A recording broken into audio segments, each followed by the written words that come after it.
jumlah like itu berpengaruh loh kadang kalau orang, makanya saya bilang mana yang viral mana yang nggak viral tuh saya nggak terlalu mikirin. Kalau saya mikirin, contohnya gini, nggak terlalu rame, berarti saya down dong. Saya mental saya, aduh nggak usah bikin lagi deh, kan susah juga. Nah, kita perlu punya mental positif ya, makanya literasi digital tadi, pengendalian emosi dan segala macam. Ternyata follower-follower kita ini sebenarnya melihat, cuma untuk bisa menggerakkan mereka merespon itu butuh trigger. Nah, trigger tadi itu butuh sesuatu yang memang sesuai dengan konteks yang mereka mau. Makanya saya paham akhirnya, ketika mungkin yang saya buat itu bukan jelek, cuma mungkin bukan yang follower kita mau. Karena follower kita ini kan jenisnya macam-macam ya. Benar. Lagi buka HP pengen yang hiburan atau apa. Saya ngasih materinya berat-berat. Contohnya gitu kan nggak cocok. Menyenangkan gak sih jadi konten kreator? Nyenangin banget.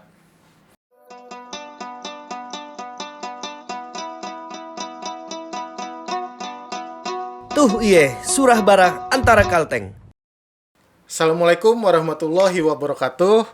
Kembali lagi di Bincang-Bincang Antara Kalteng atau biasa dikenal Barak Kalteng. Kali ini kita kedatangan tamu spesial, konten kreator dan juga seorang pekerja sebenarnya, tapi lebih ke dikenal konten kreator ini. Bersama Mas Sigit Jatmiko. Apa kabar nih Mas? Kabar baik, Arif. Salaman boleh? Boleh lah. Wah, nyetrum. Biar sah kayak gitu kan. Iya. Kita mau ngobrolin apa hari ini? Banyak lah. Banyak ya. Mau seputar elit global. Boleh. Tapi kayaknya lebih ke konten kreator. Konten kreator ya lebih cocok ya. Bicara konten kreator nih. Dari Sigit gimana Git? Kalau tentang konten kreator di Kalimantan Tengah. Sekarang ini kayaknya perkembangannya udah makin ala-ala kota-kota besar di Jawa lah, kayak Jakarta segala macam, banyak nih konten kreator. Kalau di Kalteng sendiri gimana menurut sih? Ini pandangan secara umum ya. Ya kalau ngelihat perkembangan dunia perkontenan khususnya di Palangkaraya ya, yang domisili kita sehari-hari, saya sangat bersyukur karena makin banyak anak muda, ya kita bisa lihat secara ini di sosial media tuh mendominasi untuk melek dan mau berkontribusi berkarya di sosial media. Dan saya rasa cukup variatif ya. Gak cuma kalau dulu kan populernya food vlogger ya. Kalau sekarang ada review tempat, lalu juga ada mencoba konten-konten kritis, dan itu sangat penting ketika sebuah kota maju, terus sebuah kota ekonominya bertumbuh, tentu perlu dorongan-dorongan daripada masyarakat yang bisa berkontribusi secara natural bersosial media untuk membangun ekonominya. Kata kuncinya natural ya. Natural ya kan. Nature. Karena di set itu dari mitranya adalah konten kreator. Bukan dari pemilik usahanya sendiri. Akhirnya kalau masyarakat kan ngelihat ini, ketika informasi itu didapat dari konten kreator, dia mendapat insight baru yang terbangun ketika follower-followernya konten kreator ini dia punya trust sama konten kreatornya. Akhirnya oh iya juga ya, katanya enak, berarti beneran enak nih kayak gitu. Itu bagus. Jadi memang sudah saatnya Palangkaraya punya skop lebih luas. Kita jangan bahkan bukan Palangkaraya saja, mungkin bahkan Kalimantan Tengah. Ini saya tunggu nih, tapi sebenarnya yang lebih ramai itu sekarang di Palangkaraya ini sudah mulai diisi konten kreator dari kabupaten-kabupaten loh. Oh ya. Ya kan, terasa ya. Kayak food vlogger itu yang dari daerah ada ke Palangka, bahkan ke daerah lain juga. Benar. Dan ini kan adalah sebuah ekosistem yang akhirnya saya pikir memberi ruang ekonomi baru ya, digital yang bisa didapatkan di dunia digital, dan bagaimana akhirnya bisa saling punya ikatan yang bikin maju kota kita. Soalnya kalau menurut saya yang ada di dunia digital ini, yang membersamai sosial media ini, perannya sangat besar di berbagai sektor. Jadi saat ini. Dan ke depan sih proyeksi saya tetap akan semakin punya dampak yang luas ketika perusahaan, ketika orang-orang mau terjun ke sosial media dan aktif di sana untuk punya karya atau produk yang mau di campaign. Oke. Nah, kalau dari Sigit sendiri, pertama kali memutuskan ngonten itu kapan dan gimana? Apa karena mungkin latar belakang yang kerjanya di TVRI ada kaitannya, atau sebenarnya nggak ada juga kaitannya di situ, tapi memang ada momen, oh coba deh konten kreator kayak gitu. Oke, kayaknya setiap orang itu ketika mau melangkah melakukan inovasi, semua tuh berawal karena kegelisahan, ya kan? Selain background saya yang broadcast, yang tentunya secara teknis, secara entertain itu ya sudah banyaklah wawasan di sana, jadi tidak terlalu susah mengkonversi apa yang ada di broadcast lalu ke sosial media, itu tidak terlalu cukup rumit. Tapi di balik megahnya broadcasting pertelevisian, menurut saya ada hal yang kurang. Yang kurang adalah batasan. Karena di dunia pertelevisian kita punya grammar tertentu, kita punya tema tertentu, genre tertentu untuk bisa kita adaptasi untuk layak siar. Benar. Sementara di sosial media kita bisa memberi ruang lebih banyak ke pribadi kita untuk berekspresi, untuk mencoba bertumbuh. Konteks saya itu melihatnya bertumbuh karena kita masuk ke sosial media atau ke hal-hal yang mau kita mulai, kita mau berinovasi di sana, kita nggak bisa tiba-tiba jadi jago kan, kita nggak tiba-tiba jadi hebat di sana. Kita butuh proses, dan ketika berproses, kalau di TV kita punya kesalahan itu fatal. Tapi kalau kita berkarya di ranahnya kita sendiri, kita punya rumah sendiri dengan segala konsekuensinya, dengan ukuran-ukuran tadi, hal-hal yang kurang tadi bisa kita kompromikan sendiri. Tapi kalau di perusahaan kan agak susah. Nah, disinilah saya memanfaatkan sosial media sebagai peluang untuk berkembang, bertumbuh, terus malah akhirnya ngelihat kok banyak peluang ya. Maksudnya bisa berjalanan bersama dengan profesi yang kita jalani sekarang. Saling support lah. Nah, kesini akhirnya saya memanfaatkan sosial media sebagai pendukung daripada profesi yang saya sekarang. Mungkin kalau anggapannya saya punya jalur untuk mempromosikan diri. Saya menggunakan sosial media untuk branding. Akhirnya secara profesi peluang-peluang pekerjaan. Ya, bukan berarti saya nggak punya pekerjaan. Cuma untuk pengembangan diri, lalu kesempatan-kesempatan untuk bisa memperoleh lebih itu terbuka di sana. Jadi bikin ketagihan sebenarnya ketika kecemplung udah karena kegelisahan tadi. Nah, konten pertama yang viral itu apa? Sebenarnya sudah nggak inget. Karena buat saya tuh kalau mengatakan viral, viral itu kan akhirnya kelihatan, wah, kok banyak dibanding sebelum-sebelumnya kayak gitu. Semua tuh random sih. Kalau jujur saya nggak bisa bilang yang ini lebih bagus atau ini lebih bagus, karena kalau mungkin teman-teman ketemu saya di sosial media tuh kayak kayak punya target atau tujuan khusus, enggak. Saya sendiri masih banyak trial and error, kayak kadang saya dapat kesempatan kolaborasi untuk food and F&B misalnya gitu kan. Terus ya sudah saya ambil aja, kadang kosmetik ya kalau cocok saya ambil aja. Jadi kalau kosmetik gimana tuh? Kadang skincare. Kadang perawatan kulit. Kalau skincare sih cocok ya. Cocok ya. Ya perawatan diri laki-laki juga perlu kayaknya. Benar. Jadi semua itu saya rasa tuh jadi tantangan. Kadang saya nggak lihat feedback. Feedback memang penting ketika kita mau lihat insight buat statistik kepada mitra-mitra yang kerjasama sama kita. Tapi kadang tidak 100% kerjasama, tapi juga ada beberapa hal tuh inisiatif ketika saya lihat ini adalah peluang yang menarik untuk kita jadikan konten, ya saya tetap ngontenin aja walaupun tidak ada kerjasama di sana. Dan ketika itu saya lempar, kadang ada yang bagus, kadang ada yang tidak bagus, nggak masalah, nggak apa-apa. Karena sosial media kan membebaskan kita untuk bikin sebanyak-banyaknya gitu. Berarti prinsipnya coba terus, berkarya terus seperti itu ya? Tapi sebenarnya harusnya punya guideline ya. Tapi balik lagi ke pemahaman saya sebelum saya nyemplung ke dunia digital, sosial media ini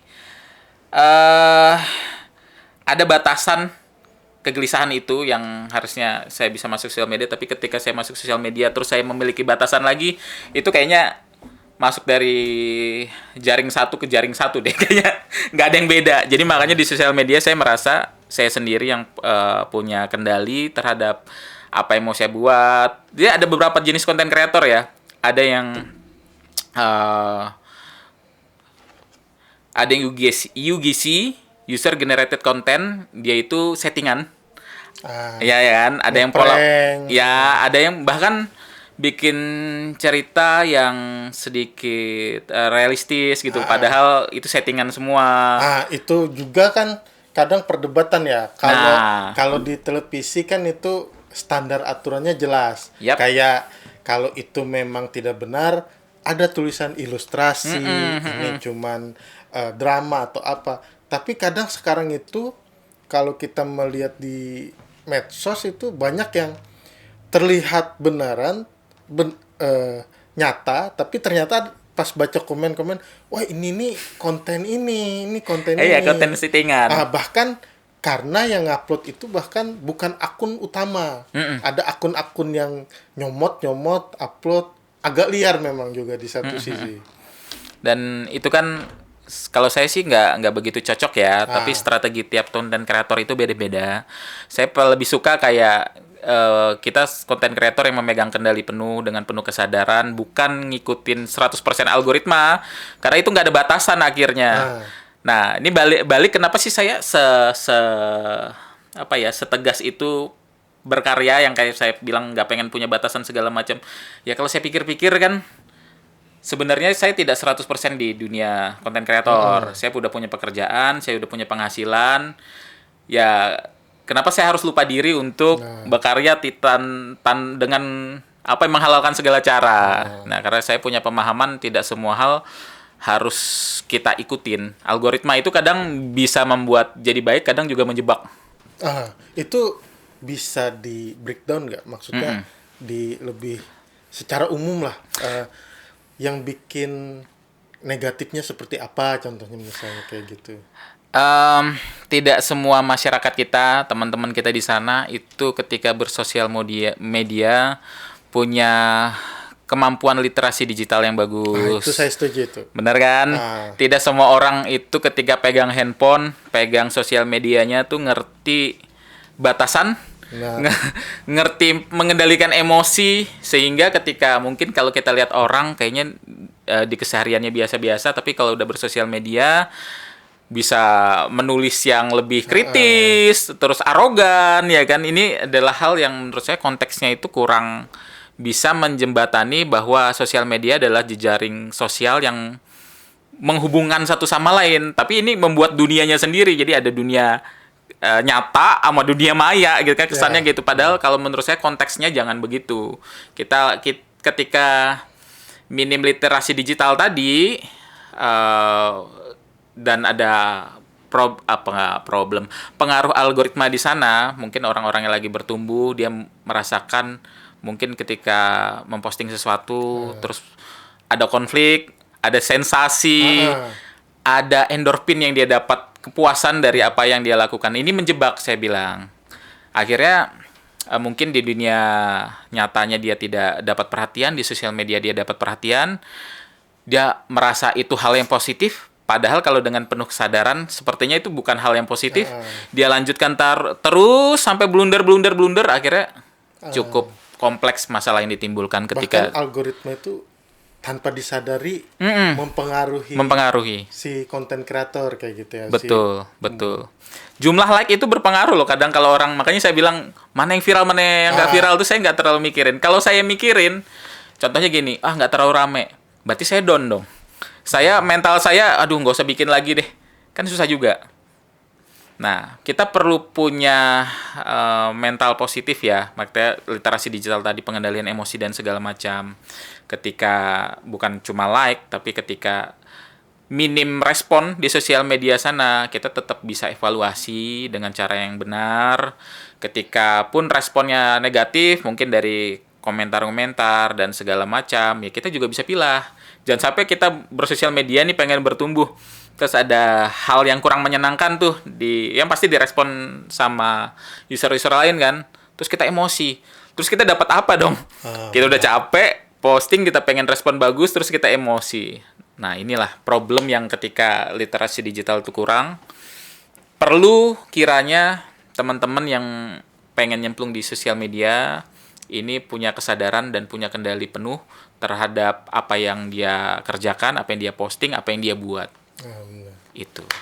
Nah, kalau Sigit sendiri untuk ide konten, seringnya gimana nih? Ibaratnya apa mengikuti juga perkembangan di satu sisi atau memang juga ada riset-riset tertentu? Yang benar sebenarnya harus riset ya. Yang benar.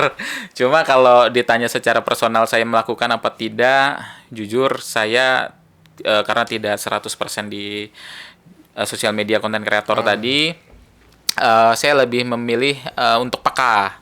Peka itu kayak merespon situasi dan peluang-peluang yang memang realistis untuk saat itu dikerjakan. Lain cerita kalau orang pakai strategi, mungkin dia bisa full time ya di dunia content creator. Hari ini dia buat ini, besok dia buat ini, dengan perencanaan setiap hari. Tapi kalau tidak realistis untuk dikerjakan ya karena mungkin ada pekerjaan lain atau membagi waktu segala macam, ya nggak apa-apa. Selama itu masih nyebur, setiap minggu ada, tiap bulan ada yang ini, akunnya tetap hidup kan, tetap masuklah di beranda teman-teman, itu kayaknya masih worth it juga. Dan itu yang saya lakukan. Kepekaan itu apa ya? Contohnya misalnya kita melihat ada keunikan, ada informasi yang bermanfaat, itu saya olah. Karena saya lebih suka membuat apa ya? Karena saya punya kesadaran begini. Dulu mungkin awal-awal ngonten teman-teman juga, saya yakin semua kita punya standar produksi, standar ngonten ya di kepala kita. Tapi mohon maaf, sepertinya itu standar yang buat kita sendiri ya. Ya, menurut kita bagus belum tentu orang lain bagus. Benar. Nah, berjalannya waktu saya pun punya kesadaran ketika membuat konten kayaknya tidak semua hal itu harus ngikutin ego kita sendiri. Kita harus mikirin juga mungkin di follower kita atau teman-teman kita di circle sosial media kita itu sebenarnya lebih tertarik dengan hal apa sih? Begitu. Berarti Sigit nih kayak mungkin pernah ya menemui momentum konten ini menurutku oke. Yap. Versi aku, POV aku. Bener. Tapi ternyata saat dilempar ke publik responnya agak kurang. Tapi di saat ada konten lain yang sebenarnya kurang gue banget, ibaratnya nggak yang terlalu seperti tadi, tapi ternyata justru respon publik lebih luar biasa. Jadi apa pernah di posisi seperti itu? Sering. Jadi saya coba flashback ke belakang ya. Saya sering banget nanya ke teman-teman. Sebenarnya agak-agak down juga ketika mungkin ngelihat konten kreator lain, ya pastilah kita evaluasi ya konten kreator kok impact-nya lebih besar ya. Kenapa ya? Selalu aku tanya dengan rekan-rekan mungkin yang ngerti produksi, yang paham ya. Apa sih kurangnya? Aku ini kan sudah ngikutin standar produksi, bahkan lebih bagus, ada begini, ada begitu dan segala macam. Kok masih kurang ya? Dan mereka sendiri sebenarnya melihat ini bukan kurang, tapi mungkin marketnya beda. Nah, tadi marketnya beda. Itu pendapatnya mereka. Oke, fine. Berarti bukan tidak bagus, cuma belum bisa diterima. Oke. Saya coba terus jalan. And then, iseng. Cuma ngepost konten yang waktu itu lagi bikin, apa sih namanya ketika kita on screen di jalan. Ya, reportase gitulah ya. Itu di pasar dan segala macam. Dan ketika itu aku bikin gerakan sedikit. Menuju titik poin position kamera itu blockingnya, terus aku jatuhnya itu ke lubang gorong-gorong di pasar. Iseng aku posting, kok pada komen semua, komennya kayak bercandaan-bercanda segala macam. Dan itu jatuh beneran? Oh, bukan settingan ya? Bukan settingan. Cuma kayaknya ngerasa menarik ini dari, bisa aku posting, bisa aku buat momen memorable lah buat aku sendiri kan, jadi aku posting aja. Di situ aku ngelihat sebenarnya punya kesadaran ya, ternyata follower kita ini sebenarnya melihat, cuma untuk bisa menggerakkan mereka merespon itu butuh trigger. Nah, trigger tadi itu butuh sesuatu yang memang sesuai dengan konteks yang mereka mau. Makanya saya paham akhirnya ketika mungkin yang saya buat itu bukan jelek, cuma mungkin bukan yang follower kita mau, karena follower kita ini kan jenisnya macam-macam ya. Benar. Lagi buka HP pengen yang Hiburan atau apa. saya ngasih materinya berat-berat, contohnya gitu kan nggak cocok. Muncul Jack Mikos edukasi literasi. Apa sih? Bener. Gitu. Tapi kalau saya sudah ketemu misalnya teman-teman di jalan, kamu bahas ini ya kemarin. Iya lo, kok kamu nggak, kamu nonton, kok nggak ada like sama komen, diam dia. Tapi oke lah, dia nggak Serba apa-apa, salah, kan? dia serba Serba salah. salah. Cuma saya langsung evaluasi. Teman-teman ini sebenarnya lihat berdasarkan statistik view-nya itu kan cukup tinggi ya. Nah di situ kadang saya evaluasi juga. Berjalannya waktu ya nggak mau menyalahkan lah, ya ini memang mungkin ruang saya untuk belajar dan bertumbuh, dan saya happy melakukan itu sampai sekarang. Berarti penting ya evaluasi dan lihat perkembangan masing-masing medsos itu sendiri. Apalagi kayaknya medsos ini punya karakteristik yang beda-beda ya. Beda. Instagram beda, TikTok beda, Facebook apalagi kayaknya ritmenya itu beda-beda. Beda. Gitu. Kalau saya bilang sih yang paling populer kan ada Instagram, ada Facebook, ada TikTok. Dia punya karakteristik dari konten kreator tuh jenisnya beda-beda. Kalau di TikTok menurut saya nih ya, mungkin banyak informasi di sana, tapi dia usernya itu user yang butuh instan, cepat, blast gitu, informasi massal, itu cocok di TikTok. Tapi kalau butuh branding, itu cocok di Instagram. Karena dia butuh profile, galeri, dan segala macam. Lalu butuh inner circle eksklusif, itu bisa di Facebook. Makanya dia punya gift dan segala macam. Lalu subscribe langganan, dia punya kanal eksklusif sendiri untuk melakukan itu. Dan ini adalah pilihan. Mungkin ada juga yang mirroring ya, konten kreator itu dia habis posting di salah satu platform, pindah lagi, nggak apa-apa, sah-sah aja. Cuma jujur saya juga salah satu orang yang kayaknya agak merasa terlalu ribet. Kadang mau melakukan itu, kadang juga enggak. Jadi memang nggak konsisten ketika ini tidak bertumbuh, ya saya maklum-maklum aja dengan diri sendiri. Makanya ada istilah ini seleb TikTok. Bener. Ini artis Instagram. Karena dominansi platform. Bener. Memang jadi mungkin nggak bisa ya maruk ya. Oh ini di sini juga bisa, cuman kecenderungan fokusnya lebih di salah satu seperti itu. Makanya saya yakin sebenarnya ya, ini tergantung pilihan. Saya ngerasa banyak talenta-talenta kita di Kalimantan Tengah ini yang sebenarnya punya prospek bagus. Dia tidak selalu kita pandang harus di Instagram, tidak harus di TikTok, tidak harus di Facebook. Cuma ketika kebutuhan di masa sekarang itu harus digital, nggak bisa dihindarin. Semua profesi, semua usaha, semua kepentingan publik, contohnya lembaga, instansi dan segala macam memang harus nyemplung ke sana. Dan ketika nyemplung di sana ya, ini pilihan akhirnya platform mana yang paling sesuai sama kita. Nah, teman-teman masuk ke sana, misalnya dia butuh branding, ya dia bangun branding di sana. Dia butuh marketing, TikTok tempatnya, masuk ke sana. Gitu sih. Nah, berarti kalau bicara konten kreator sekarang, di tempat kita ini ekosistemnya sudah mulai terbentuk ini ya. Mulai terbentuk. Tergelitik lah teman-teman untuk semua konten. Nah, kalau bisa dibilang itu berarti kata orang kan kalau mau besar kontennya sebagai konten kreator itu coba deh ke Jakarta, coba deh ke ibu kota, ke kota besar seperti itu yang lebih besar dari tempat kita itu. Sigit setuju nggak sih? Atau sebenarnya udah di Palangka ini udah bisa kok di tempat kita ini? Itu menurut saya ya pemikiran yang sebenarnya logis-logis juga, cuma ini berdasarkan pilihan. Jadi ada kurang ada lebihnya. Kalau berspekulasi bahwa ke kota besar itu memberi peluang, ya ada. Tapi kan harus kita ingat di sana ada satu kue yang harus direbut banyak orang. Ya kan? Kuenya memang banyak, tapi orangnya juga banyak. Sementara kalau di Kalimantan Tengah, notabene-nya memang satu setengah kali luas Pulau Jawa, tapi kepadatan penduduknya tidak begitu padat. Peluang untuk bisa menonjol itu sangat besar. Terlebih kan spesialis ahli-ahli di sini kan terbatas jumlahnya. Kalau di kota besar itu jelas banyak. Misalnya dia bukan konten kreator ya, butuh branding, publikasi dia sebagai pendamping hukum, pengacara dan segala macam. Di sana banyak pengacara. Cuma kalau di Kalimantan Tengah kan tidak banyak. Nah, segmentasi profesi tadi harus kita lihat juga apakah di sana ada hal yang lebih besar dari cuma sekedar berspekulasi.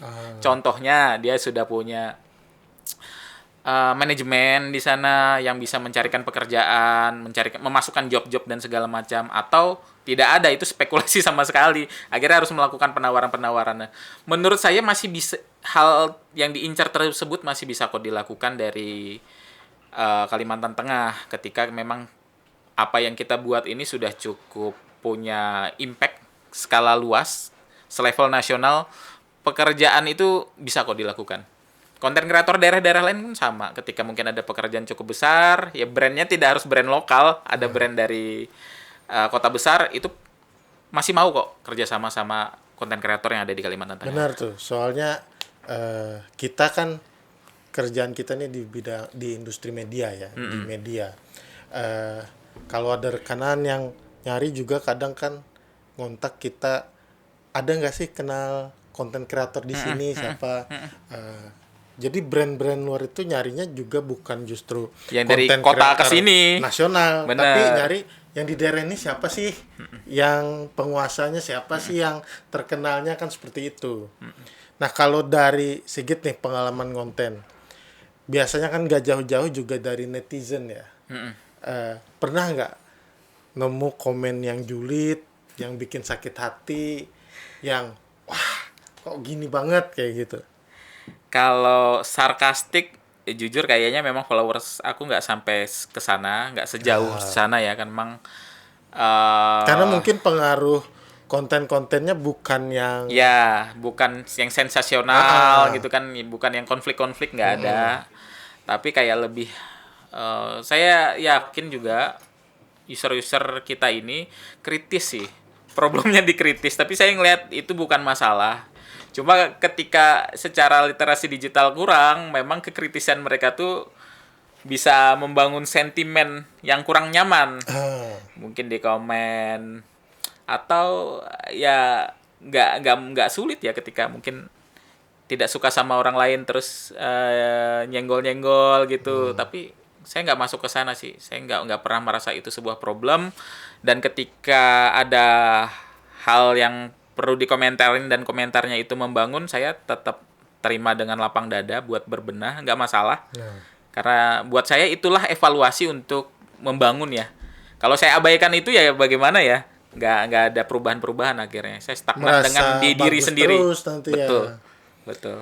Nah kalau ngonten ini, resminya ngonten itu dari tahun berapaan sudah? Setelah COVID? After COVID. Oh setelah COVID ya? After COVID sebenarnya suka bikin video, terus itu sebelumnya udah lama. Sebelumnya kan memang sukanya main di YouTube. Sudah monetize malah waktu itu. Oh sempat monetize? Sudah monetize, cuma saya nggak lihat kemampuan diri untuk bisa konsisten. Karena kita lagi-lagi kita ngomongin platform dengan stylenya beda-beda. Di YouTube itu dia suka, gak tau sekarang ya, tapi di beberapa waktu terakhir memang iklan. Jadi dia menuntut kita bisa bikin produk dengan durasi panjang. Nah, untuk bikin durasi panjang itu sangat melelahkan. Yang bisa, mungkin selebritis kita tahu lah ya, itu bisa bikin tiap hari. Itu yang platform YouTube suka. Dan ketika sadar penuh, wah ini nggak bisa nih melakukan ini ya, saya milih mundur. Nggak bisa juga berpegang 100%, nggak ada energinya, nggak ada tenaga eksplorasinya. Akhirnya saya memilih dari antara semua platform, kenapa saya pilih Instagram? Ya karena saya cocok membutuhkan Instagram untuk branding. Akhirnya saya lebih konsisten ke sana sedikit-sedikit, nggak ada penawaran kerjasama dan segala macamnya, saya nggak apa-apa. Saya move on aja terus, sedikit-sedikit. Berarti mulai kebangun, mulai masuk 2023 2024-an ya? Ya sekitar sana. Dan mulai aktif karena keadaan ya habis COVID ya. Waktu itu kita lebih banyak waktu lah. Kita lebih banyak waktu. Orang-orang aja kan banyak sepedaan. Kita longgar banget. Kayak banyak waktu luang. Longgar tapi banget. duitnya nggak ada. Terus yang akhirnya longgar banget, orang-orang kan akhirnya kurang rutinitas ya. Nah. Larinya ke sosial media.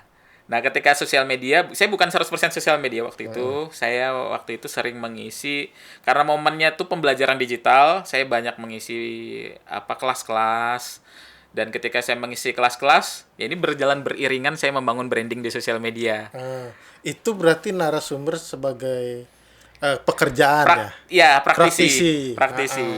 Sebagai praktisi, berjalan, saling mengisi, ya udah keterusan. Akhirnya kok jadi konten ya.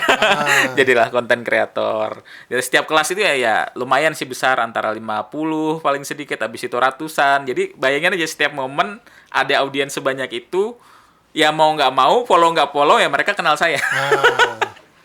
Itu perjalanannya kenapa sih bisa di titik sekarang. Jadi tetap ada momentum ya? Ada momentum. Momentum gabut sebenarnya. Saya juga ngajar itu sebenarnya gabut tapi berkah. Alhamdulillah. Jadi pemerintah waktu itu melalui Kominfo membuka kelas pembelajaran online. Waktu itu saya lebih suka mengisi diri, bertumbuh gitu kan. Saya masuk. Ternyata di situ tuh saya masuk itu bukan sebagai pelajar, tapi pengajar. Saya dapat sertifikat. Sertifikatnya kepakai itu untuk kerja dan segala macam, dan itu terus diperbarui setiap tahunnya. Oke. Menyenangkan gak sih jadi konten kreator? Nyenangin banget. Kalau saya pribadi, ya tadi karena kegelisahan, saya punya ruang berekspresi dengan kendali diri, bukan kendali orang lain. Kalaupun ada kendali brand pun, kita punya komitmen yang bisa kita sesuaikan. Ada batasan toleransinya. Ya, ada batasan toleransi. Jadi 100% bukan cuma di income, tapi di relasi. Saya punya relasi, saya punya lingkungan baru, saya punya teman-teman, dan punya tantangan baru ketika mungkin ada hal-hal yang perlu dieksplor bersama mitra-mitra yang menawarkan kerjasama. Bikin ini bisa nggak? Bikin itu bisa nggak?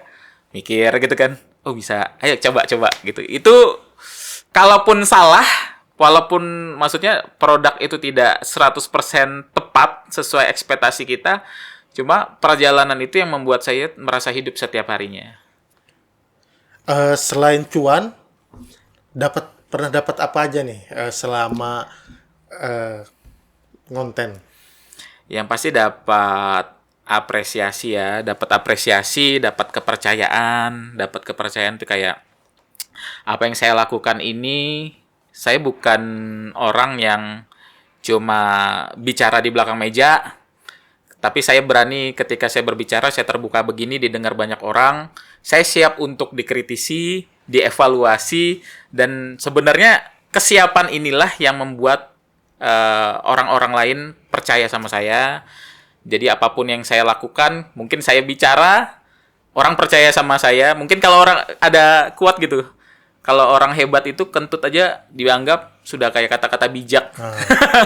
Dan itu kentut ya, tapi itu orang besar gitu kan. Tapi kalau saya ketika saya berani divalidasi dengan go public itu di sosial media, orang bisa trust dengan apa yang saya sampaikan. Jadi bukan cuma sekedar praktisi, pengajar, kadang kita orang lain, ruang-ruang strategis yang butuh untuk dikritisi atau diminta pendapat. Nih, saya sudah sampai sana. Tahapan perjalanan saya sudah jauh ya mainnya. Sudah lumayan, makanya bahkan kan beberapa tahun terakhir udah kolaborasi lah di level tingkat budaya, FBI Festival Budaya Isen Mulang. Kayaknya 2 tahun terakhir kemarin saya sudah jadi juri juga di sana. Saya rasa itu level cukup bergensi untuk di daerah ya. Saya jadi juri di sana, bisa bersinergi bersama produser nasional.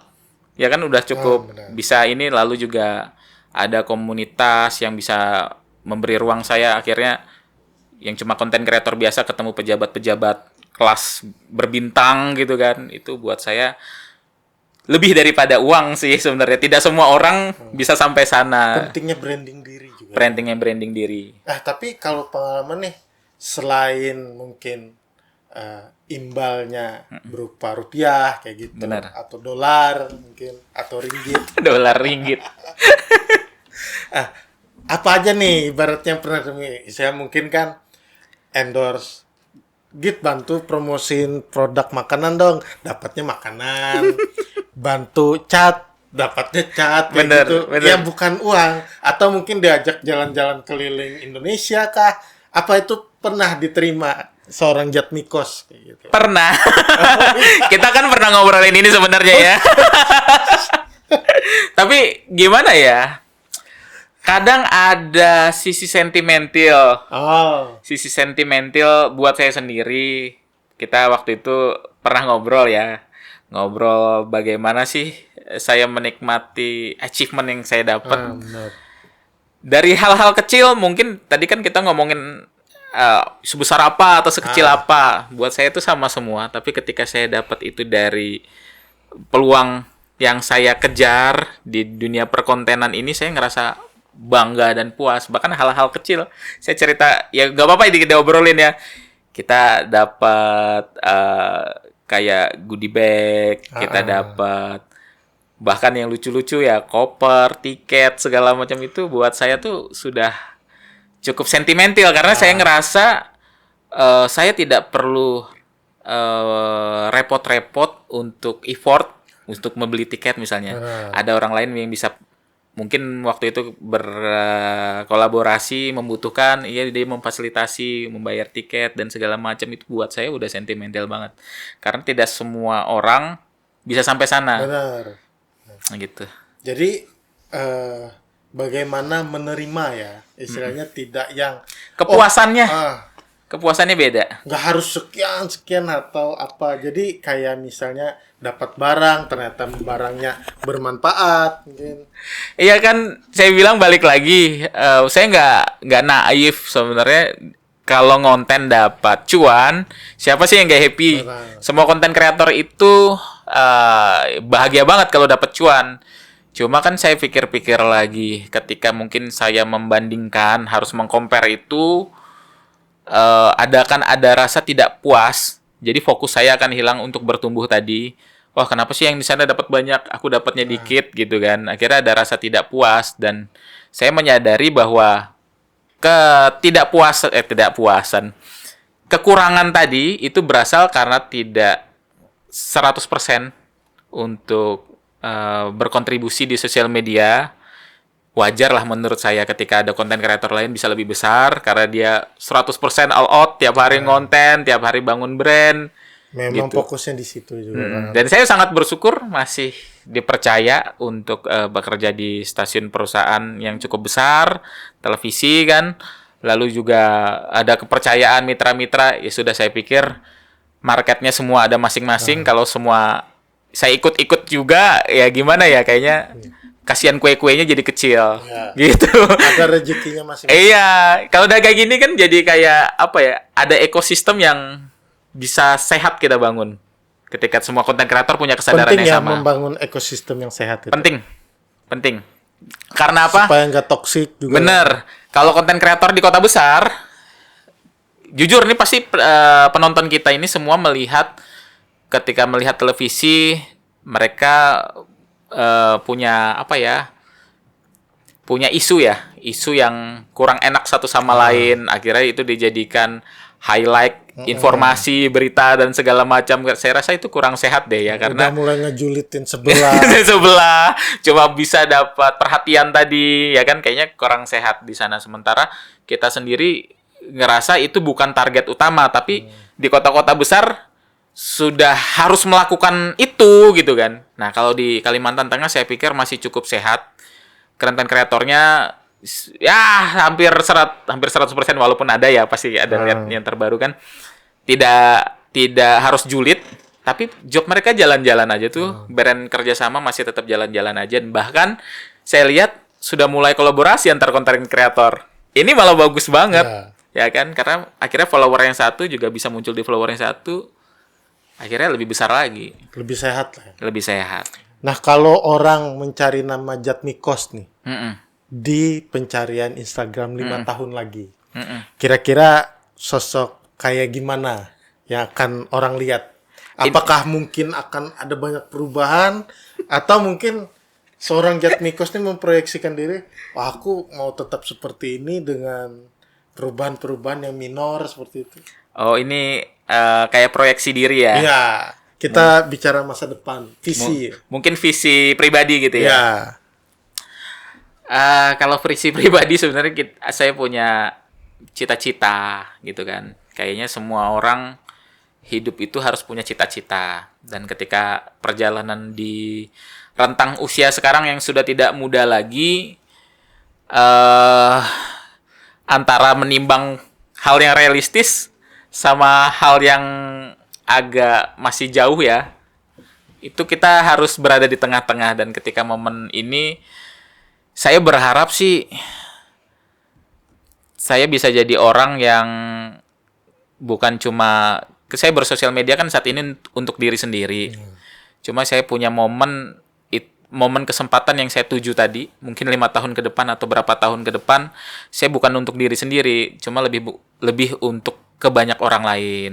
Saya pengen lebih bermanfaat, makanya pun saya udah mulai membiasakan diri untuk memberi porsi lebih banyak untuk beredukasi, membersama teman-teman, memberi literasi digital gitu kan. Walaupun saya tidak 100% konten kreator yang nyebur, tapi saya udah paham lah seluk-beluknya, dan ketika dengan wawasan saya ini dalam 5 tahun ke depan, saya sudah bisa sedikit demi sedikit memberi dampak ke lingkungan sekitar. Saya harap ini membuka peluang, kadang mungkin untuk pekerjaan, kadang untuk teman-teman bisa bertumbuh lebih baik.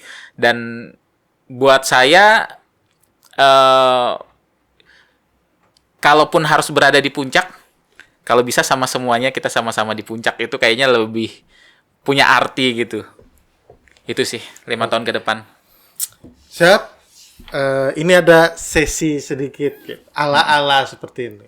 Ala-ala jawab cepat lah. Siap, ala-ala BB. Siap, BB. Jadi ini ada 3 pertanyaan memilih dan 2 atau 3 pertanyaan berikutnya jawab sendiri, tapi jangan terlalu lama lah mikirnya. Oke, memilih. Oke. Semuanya jangan terlalu lama. Oke. Kamera atau smartphone? Smartphone. Instagram atau TikTok? Instagram. Viral atau berkualitas? Berkualitas. Oke. Kreator Indonesia yang paling menginspirasi? Kalau produksi Chandra Liao. Oke. 3 Oke. kata yang menggambarkan Palangkaraya? Indah, tenang, damai. Terakhir, konten impian. Konten impian, konten yang bisa bikin saya nggak bisa tidur. Bukan berarti saya capek ya, Yeah. tapi bahagianya setengah mati. Karena konten impian itu, saya harus bisa bikin konten yang bisa bikin orang bahagia. Ketika orang lain bahagia, saya bahagia. Dan itu akan saya kenang di memori saya. Oke. Konten seperti apa itu? Mungkin contohnya. Ya, konten yang pasti bermanfaat tadi. Ini kan bicara impian. Impian. Atau mungkin sama yang, wah, aku pengen konten muncakin Gunung Rinjani. Atau gimana, kayak gitu. Yang pasti realistis ya. Saya nggak terlalu pengen kayak konten kreator lain yang banyak flexing, berbagi souvenir gitu kan, dan segala macam. Saya pengen ngonten itu yang ketika saya punya kegelisahan atau mengkritisi sesuatu, itu punya dampak di hidup orang lain. Karena saya yakin, saya juga ngerasa literasi digital di Indonesia sangat rendah. Ini minta maaf. Tidak semua orang siap untuk bersosial media. Jadi saya ngerasa saat ini banyak teman-teman itu bersosial media itu banyak tersesat, banyak memahami fungsi-fungsi sosial medianya, fungsi-fungsi informasi di sana dengan kurang baik. Akhirnya banyak yang memanfaatkan itu untuk hal-hal yang tidak baik gitu kan. Bahkan gosip dan segala macam itu pun jadi tidak bagus gitu kan, dan itu sangat tidak sehat. Dan saya pengen memerangi itu semua. Saya pengen bikin konten itu yang bisa memberi kesadaran dan kendali penuh ke teman-teman semua, sehingga kalau Presiden bilang itu generasi emas 2045, ya 2045 kita adalah generasi yang siap berdigital dengan bagus, dengan sehat.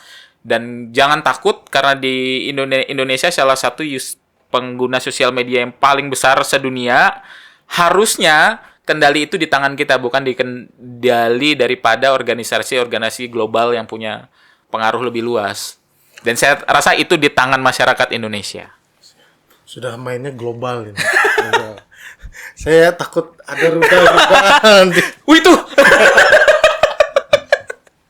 Karena bicara global ini agak-agak gimana gitu. Kita di penghujung nih. Siap. Kalau ini berandai-andai. Berandai ya. Kalau besok nggak ada media sosial, jadi apa sih seorang Sigit Jatmiko? Gak ada media sosial dan gak ada media. Ya, nggak ada media sosial. Gak ada media sosial, medianya masih ada. Ya lah. Mungkin potensi peluang lain yang dikerjakan ya. Kalau mungkin pekerjaan masih dikerjakan, pekerjaan sehari-hari kita masih nggak bisa kita Iyalah, tinggal. itu makan kan? Ya kan? Masih kita lakukan. Cuma peluangnya apa kalau selain sosial media? Mungkin ke arah ini kali ya. Marketing kayaknya. Karena saya juga Sudah terbiasa promosi. terbiasa promosi Gitu. dan Halo, ini skincare-nya dibeli kakak. sempat sertifikat BNSP juga kan di bidang marketing. Enggak apa-apa, promosi aja. Jadi ya banyak lah kesempatan di momen itu saya ngelihat mau di bidang apapun ya. Ini kita ngomongin puncak. Puncaknya selalu di atas kendali orang bisnis. Kebanyakan. Gitu kalau ngomongin kemaslahatan diri dan orang banyak, kita pengen bisa berbuat lebih banyak, ya larinya harusnya ke bisnis. Dan saya pikir saya harus pinter bernegosiasi, marketing dan segala macamnya. Lebih ke arah sana sih. Ini terakhir. Kata-kata penutup untuk Kawal Antara. Kata-kata penutup. Ini kata-kata panjang pendek gitu ya, atau Terserah ini. apa ya? Coba saya cari ya yang menghubungkan dengan obrolan Atau kita mungkin siang petuah. ini. Petuah ya. Untuk orang yang pengen ngonten tapi belum kesampaian. Oke, buat teman-teman kawalan antara, ini saran dari saya yang belum siapa-siapa sebenarnya. Profesi apapun kamu, jadi orang atau belum kamu, mulai hari ini, ayo mulai untuk membranding diri. Betapa pentingnya branding diri itu bisa berdampak di hidup kita itu nyata sekali. Karena kita tidak pernah tahu dari mana peluang-peluang rezeki itu datang. Tapi ketika peluang rezeki itu datang, ketika branding udah kita lakukan, kita tahu kita udah lebih siap dari hari kemarin. Begitu. Sekian bincang-bincang antara kali ini. Sampai jumpa di episode berikutnya. Dadah. Sampai jumpa.